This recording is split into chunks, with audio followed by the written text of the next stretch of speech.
Сядай бързо всички по местата. Добре. Аз не разбирам. Те задачи с Хикс. Ние колко пъти трябва да ги решаваме? Ето. Аз съм потресена. Особено от Кифлите в класа. какво това нещо? Изабелче, за тебе става въпрос, моето момиче. Много хубаво изглеждаш, имаш чудесни опашчици. Ама хайде малко. Се концентрираме. Дошла си на училище.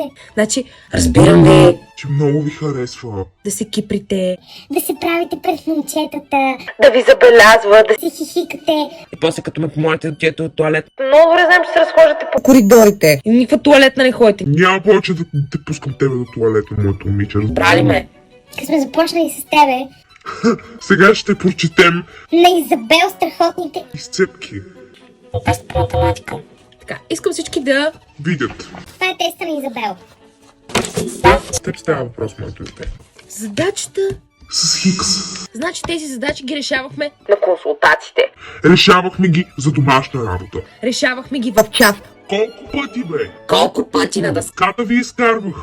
Така, нашата прекрасна На красавицата на класа. решила да напише на задачата с Хикс. Хикс плюс. 17 е равно на 20.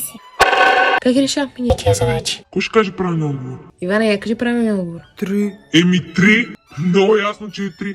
Нашата красавица тук ни е написала 20. Защо 20? Какво е това 20? Откъде го извади това 20? И трябва да е равно на 20. От 20. Днес като го събереш с... Някакво число 20 ли е? Не ме гледай така. Не ме гледай така, това е елементарно. Ти ако тази математика не я разбереш, какво ще правиш нагоре, бе? Моето дете. Гледай. Целият тест, тук целият тест е в червено. Имаш двойка. Гадже си с... Иван. Нещо не беше попила от него. Значи само да ти кажа моето дете.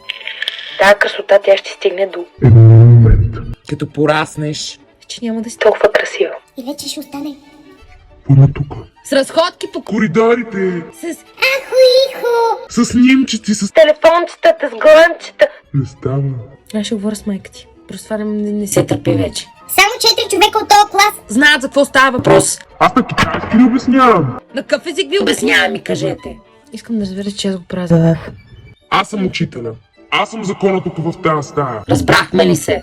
Тези оценки. Са за мен. Не са толкова за вас. И аз се чувствам аз като провал. Разбираш ли? Вземи си теста. Поправка. Целият клас. Ще дойде на консултация. Разбрахме ли се? Това е трети клас. Нагоре не ми се мисли. Свободни сте.